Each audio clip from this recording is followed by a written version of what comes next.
Bienvenue dans cette nouvelle édition du QG News. Au sommaire, des avancées au Rwanda à l'occasion du sommet de l'ONU sur l'élimination progressive des substances appauvrissant la couche d'ozone. Des engagements ont été pris et un accord est attendu ce vendredi. Le statut de pupille de la nation mis en place au Mali, c'était une promesse du président Ibrahim Boubacar Keïta, une mesure destinée notamment à apporter une protection sociale spécifique aux enfants orphelins et veuves de soldats maliens.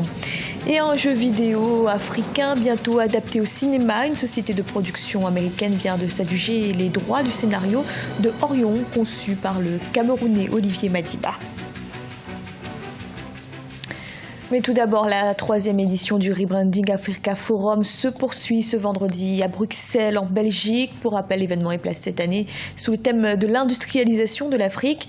Et après le Sénégal en 2015, c'est le Burkina Faso qui est cette fois l'invité d'honneur. Notre envoyé spécial, Marie-Angèle Touré, a d'ailleurs rencontré Stéphane Ouedraogo, conseiller spécial du président burkinabé. Rebranding Africa Forum, 3e édition. Je suis en compagnie de Stéphane Ouedraogo qui participe à ce forum et qui est également conseiller spécial chargé des questions économiques et financières du président du Burkina Faso, Roch-Marc Christian Kaboré. Soyez le bienvenu sur ce plateau. Merci beaucoup. Merci pour l'honneur. Dites-nous, Toutgo, quel est l'intérêt pour le Burkina Faso de participer à ce forum qui se déroule à Bruxelles et qui concerne tout le continent africain, et quel est l'intérêt pour le Burkina Faso d'être le pays qui est mis en avant, qui est mis à l'honneur? Alors, j'aimerais vous dire merci pour l'opportunité de pouvoir parler sur Africa 24, qui est une fierté pour nous tous en tant qu'Africains. Et merci à toi pour l'honneur. Alors, le Burkina participe au rebranding, c'est vraiment une opportunité pour le Burkina qui est mis à l'honneur aujourd'hui, de participer à ce forum économique qui parle de la nouvelle Afrique, de nouvel espoir en Afrique. Et je remercie les organisateurs, en particulier le président fondateur de cette initiative, qui est Thierry Hott, pour l'initiative qu'il a faite pour le Burkina. Donc, participer à ce type d'événement, à cet événement en particulier, qu'est-ce que ça apporte au Burkina Faso concrètement? Alors, le Burkina Faso, comme vous le savez, depuis la fin de l'année 2015, a eu avec succès une élection démocratique qui a porté au pouvoir M. Roch Christian Kaboré. Et depuis cette période, le président de la République qui avait une vision assez claire au niveau économique pour le Burkina Faso, a mis en place un programme national de développement économique et social. Et ce programme de développement économique et social, qui aura l'opportunité d'être porté à la table ronde des bailleurs de fonds à Paris le 7 et le 8 décembre de cette année 2016, le rebranding est une opportunité de faire une pré-rencontre avec les investisseurs d'Europe, en particulier de Bruxelles, et le tissu économique du Burkina Faso, pour permettre justement de parler de ce programme national de développement économique et social. Donc c'est une opportunité que le rebranding nous donne aujourd'hui. Est-ce que c'est une opportunité aussi est-ce que l'Union européenne est une opportunité pour l'Afrique, pour le Burkina Faso en termes d'investissement? Alors, au mois de juin, nous étions ici avec le président de la République du Burkina Faso, déjà dans le cadre des European Days. Nous avons eu l'opportunité de discuter avec les différents partenaires économiques européens, dont l'Union européenne, la Banque européenne d'investissement. Évidemment, en tant que bailleur de fonds, ces partenaires sont aujourd'hui une opportunité toujours pour le Burkina, notamment tout ce qui est banque d'investissement, tout ce qui est ACP, tout ce qui est Union européenne en général, et revenir les voir à chaque fois pour leur parler de nous, parler du Burkina, reparler de la place stratégique que le Burkina a, c'est toujours une opportunité. Et derrière, on sait qu'on a toujours reçu de bonnes nouvelles. On a signé hier une convention de 80 millions d'euros que l'Union européenne met à disposition du Burkina pour certains projets. Donc oui, c'est toujours une opportunité. Merci à vous, Stéphane Ouedraogo, d'avoir accepté de répondre à ces questions. Merci beaucoup à vous. Merci. C'était donc l'interview de Stéphane Ouedraogo, conseiller spécial pour des questions économiques et financières du président du Burkina Faso, Roch-Marc Christian Kaboré, toujours dans le cadre du Rebranding Africa Forum qui ferme ses portes sous peu. Le sommet de l'ONU sur l'élimination progressive des substances appauvrissant la couche d'ozone s'achève ce vendredi au Rwanda. Après 4 jours de discussion, certains grands pollueurs commencent à prendre des engagements. Les États partis du protocole de Montréal vont tenter de conclure un accord pour empêcher une nouvelle hausse de la température mondiale. Reportage de notre correspondant Oliva Diakota. Le dernier virage des négociations de Kigali pour trouver un accord sur l'élimination rapide des gaz à effet de serre a débuté ce jeudi 13 octobre 2016 au Rwanda. Les grands pollueurs ont commencé à prendre timidement plusieurs engagements dans ce sens. Le Brésil, la Chine et la Malaisie s'accordent par exemple sur 2025. L'Inde se fixe désormais comme délai 2026, contrairement à 2030 auparavant. Les États-Unis penchent plus pour 2021. We believe if the spirit of give and take is adopted, clearly we are at the point of. Nous croyons que ces différents engagements seront adoptés car ils s'inscrivent dans un bon esprit et dans une entente parfaite. N'oublions pas que l'application de ces promesses est possible et cela prouvera la flexibilité, la responsabilité des leaders à donner du succès à notre rencontre. L'élimination des hydrofluorocarbures réduirait de 0,5 degrés Celsius le réchauffement mondial d'ici 2100 selon certains experts. Et l'Afrique veut donc désormais une limitation rapide du réchauffement climatique de la planète à 1,5 degrés Celsius contre 2 degrés actuellement. Significantly reduce harmful emissions up to perhaps another half. La réduction significative de ces gaz nocifs permettra à notre planète de gagner quelques degrés Celsius bénéfiques. Cela fera que nos économies seront plus compétitives et durables. Soyons sûrs que les fonds adéquats ne manquent pas pour réaliser cet agenda.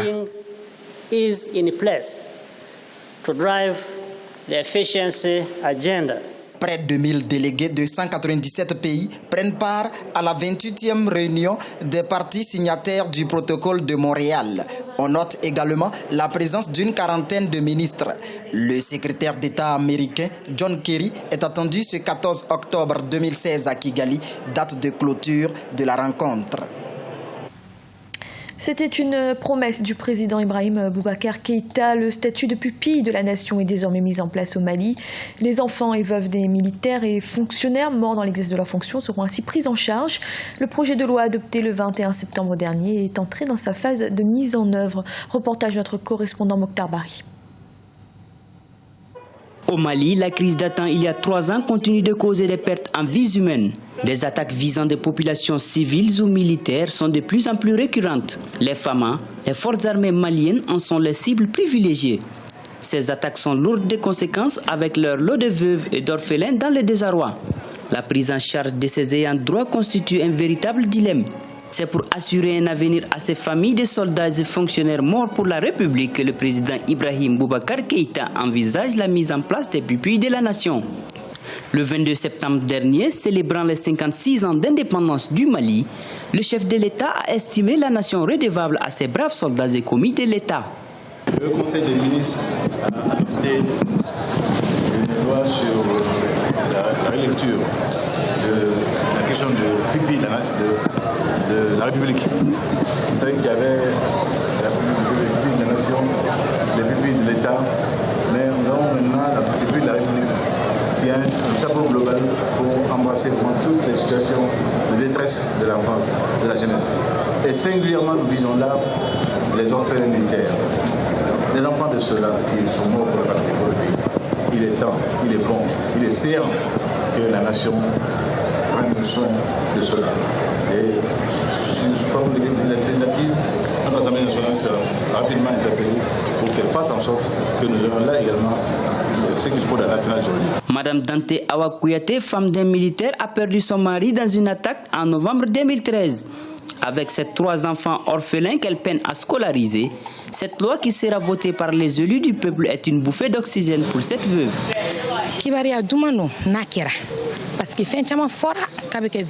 C'est une bonne chose si la loi venait à être appliquée.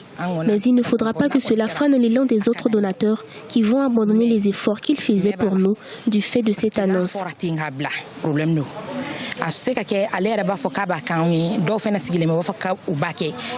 On avait prévu de prendre en charge les frais de scolarisation de autant d'enfants l'année prochaine. Et à Solidaris, on a le projet Tomber pour nous, debout pour eux, sur lequel on est partenaire avec Open Mali sur le volet scolarisation. Et donc ce projet-là, c'est de venir en aide aux veuves par le biais des sessions de formation dans plusieurs domaines. Et donc nous nous posons la question, est-ce que ces différents projets-là ont lieu d'être du moment que l'État va les prendre en charge? Alors entre l'annonce et l'application, le délai, ça c'est une inquiétude. Donc il serait intéressant que l'application soit rapide pour qu'on ait l'impact tout de suite. Cette nouvelle mesure, si elle venait à être adoptée, aiderait des milliers d'enfants qui sont souvent déscolarisés suite à la mort de leurs parents.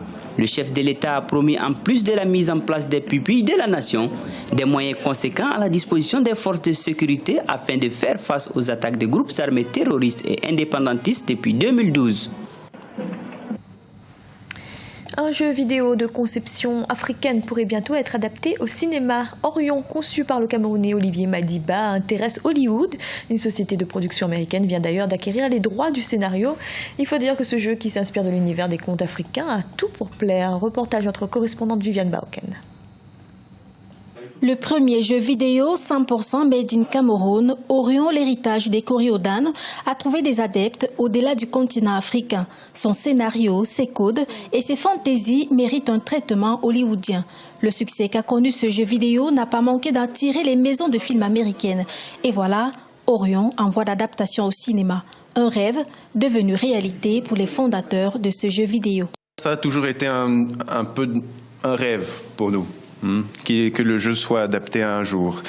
Maintenant, c'était un rêve au point où ça en devenait aussi un objectif. On s'était dit que de toute façon, si on a l'opportunité de grandir, on lancera nous-mêmes le projet d'adaptation de ce jeu, en fait. Mais que ça se fasse aussi vite, ça on s'y attendait clairement pas, ça c'est sûr. Donc ça, c'est une très agréable surprise pour nous.